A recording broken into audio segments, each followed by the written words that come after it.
ራሴን አላቅም። ስልኩንም በቁም የለቀኩት። ጓደኛዬ ደንግጣ የሆነውን ጠየቀችኝ። መሌና ሞታል አልኳት።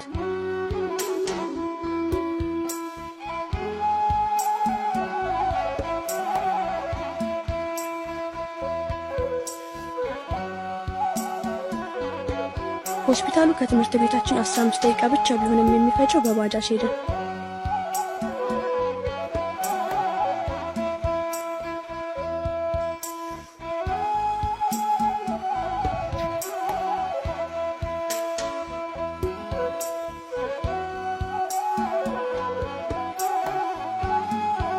ያለው ድንገተኛ ክፍል እንደሚሆን ገምተን ወደዚያው አመራን።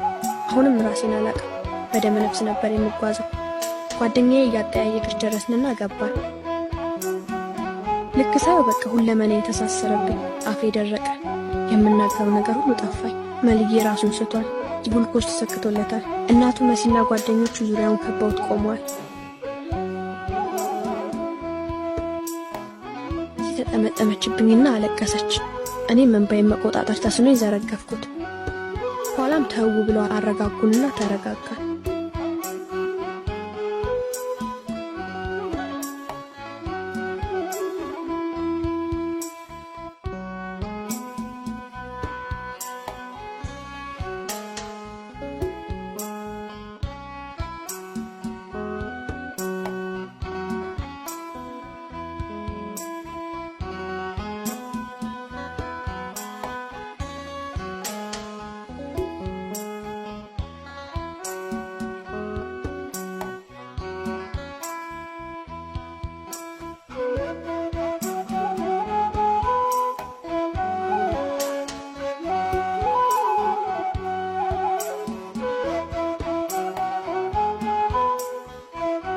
እኔ መሄድ አልፈለኩምና ነገ ፈተና ስላለብኝ ጓደኛዬ ጋር አድራለሁ ብዬ ለቤት ደወልኩኝ።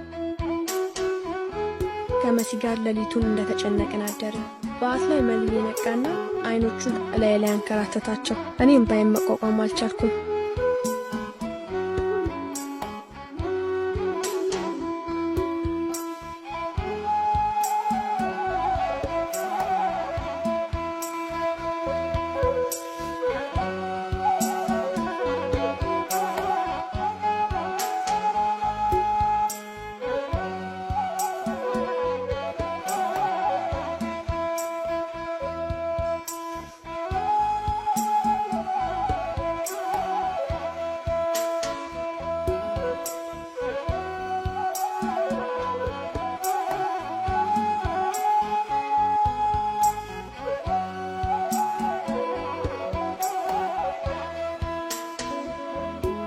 የአንጀት ካንሰር ነው ያለበት።